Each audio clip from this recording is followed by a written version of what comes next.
Welcome to the show. My guest today turned some very painful and rather dangerous life experiences into a powerful testimony that he shares with others. Michael Dickerson entered the street life at just 13 years old.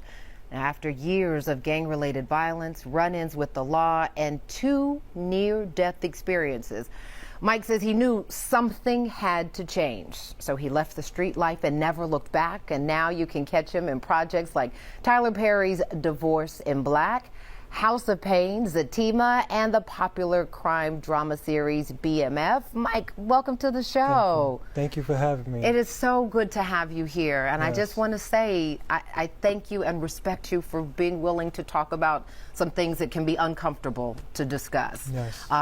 Starting with a rough childhood, right? Yes.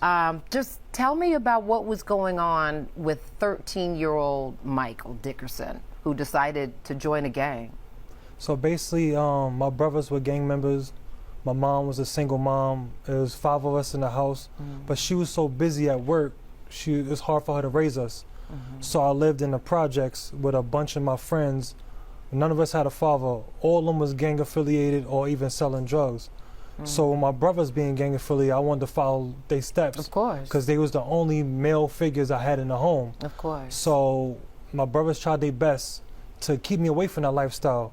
But I try to portray their lifestyle behind their back to the point that I got so deep in it, wasn't no turning around. So they did not initially know that you were trying to get in the gang, or they knew and were just like, no, man, this is not what we want for you? No, they didn't know. So How'd you hide that from her? So everything I did in the streets, I did not bring it home. So I try to portray, wear the same colors my brothers will wear bandanas like my brothers will wear, but I wouldn't bring it home. So they didn't know, but I got so deep in it to the point they couldn't bring me out because I did so much for that particular gang. Yeah. I was known as that, so it was too late. Yeah. And you had some run-ins with the law as a result, right? Yes. Let's talk about what jail time looks like, because we're talking as a teenager and as a young adult, correct? Yes. So I went to jail for assault and battery and gang affiliation. So I started getting gang tattoos printed on my body behind my brother's back. So once the law got in contact with me, they labeled me as a gang member in the system. So once you get labeled in the system as a gang member, your tattoos pop up, your face pop up. So now you're known as a gang member. So even if you're not, the police know you as a gang member, and he spread the word, oh, he's a gang member, watch out for him. So I just been in and out of jail, and I've been known as a gang member, so I said, if I'm labeled as this, I might as well live as this. Just as well be it, because this is what everybody's expecting. But was there ever a part of you that was still like, this really isn't me, I'm just stuck here now? So no, not really, because I lived in that environment, so you got to adapt to your environment. So like I said, all my friends are gang affiliated, so I just said, hey, I might as well be part of it. I'm about that life now. Yes. This is it. Yes. Let's talk about where the substance abuse comes into play. Heavy drinking, right? Yes. Yes. Tell me more. I started smoking weed at 13, so all my friends smoke. I never smoked before, so they, hey, I'm gonna teach you how to smoke weed. We gonna drink. And I was 13, I ain't know no better. I was a kid. Right. So when you're around friends, you get influenced. Right. Let me look cool. Let me do it too so I can look cool. Yeah. So that's what made me start. But I stopped smoking weed because somebody laced my weed with angel dust, PCP. So after that, I was in the hospital for 2 days, came home, never smoked weed again, but I continued to drink. But me being so young, I didn't realize that my drinking only led to more problems. I thought it was helping me, but it wasn't. Right, because that was your medicine, right? Yes. That was the prescription for the stress, the trauma, Alcohol. the depression, the violence that you were seeing. Yes. And, you're honest, a part of, right? Yes. You ended up in jail for quite some time. Yes. How did that transform you? So basically, I was in Virginia. I never went to jail in Virginia. I don't know nobody in Virginia. So I did 9 months in Norfolk City Jail. And I went to jail for assault and battery and gang affiliation. So when I got labeled as a gang member, I went in to general population with the opposite gang of me. Oh. So it was, it was very hard. You were jumped? Yes, I was. By 6 people.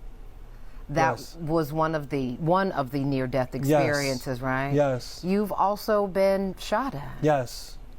Yes. You tell this with such ease that I can't help but wonder how much trauma you have really had to just learn how to manage, but the toll that that takes on your heart and your soul.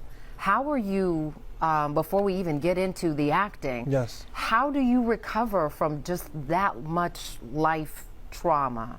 You get addicted to the pain. I've been through. Addicted to the pain. You get addicted to the pain. Like, it doesn't hurt you no more.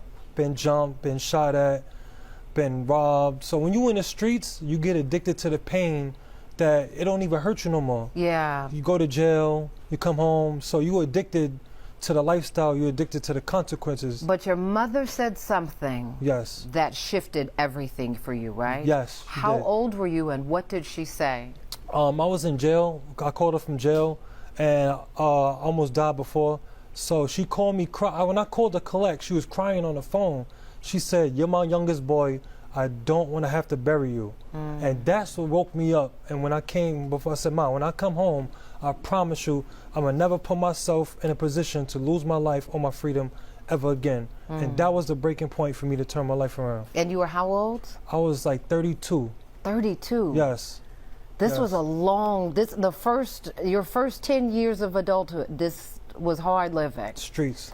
But when you went home, you went Yeah. home on a mission. Yes. And things have been different ever since? Yes, got one bag of clothes, 5,000, got on a Greyhound with came to Atlanta, never looked back. We're going to pause the story right there because Yes. everything changed. But we still got to talk about how you walk away from such a violence because Yes. that can be dangerous too. Yes. It's an incredible journey and there's still so much more to Michael's story when we return. He's going to explain packing up everything, coming to a brand new city and staying safe and successful. It's a beautiful story. Yes. Stay with us. We'll be right back.